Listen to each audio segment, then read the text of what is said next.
خدایا خود را بشناسم.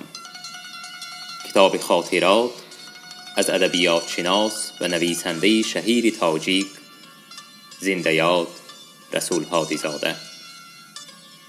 تهیه و صدا رامین هادی زاده.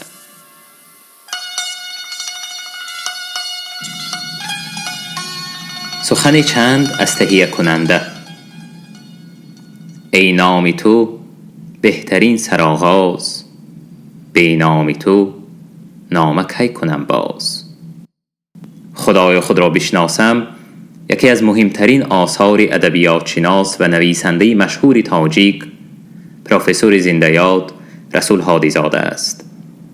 این کتاب در سال 2006 میلادی در شهر دوشنبه منتشر شد و ارمغانی بود برای امروزیان و آیندگان. طور خود مؤلف می فرماید این خاطرات تنها نقل و حکایت زندگی نگارنده نیست، بلکه یاد از صحیفه های تاریخ زمان و آدمان است. فراتر از آن، در این اثر استاد هادی زاده اندیشه های خود را نسبت به ادبیات، هنر، فرهنگ و هویت تاجیکان با ظرافت و صداقتی که خاصی اوست به عرض رسانده است.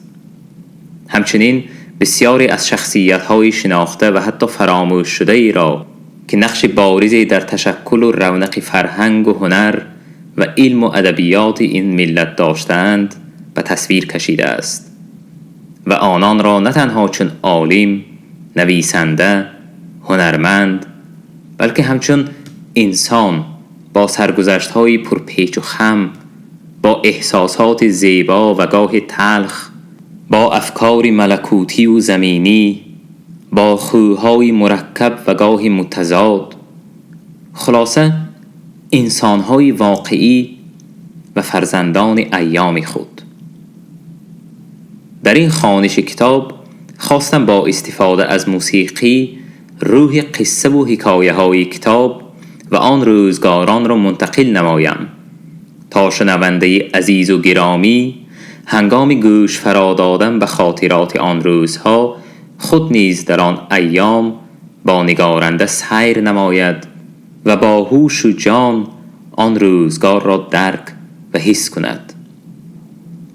امید است که سامعان محترم بهره از این کتاب ببرند و جوانانی که رغبت کمتری برای مطالعه دارند با شنیدن این اثر از تاریخ فرهنگ، ادب، علم، هنر و شخصیت‌های برجسته این سرزمین آگاهی بیشتری و افتخاری ملی قوی‌تری پیدا کنند.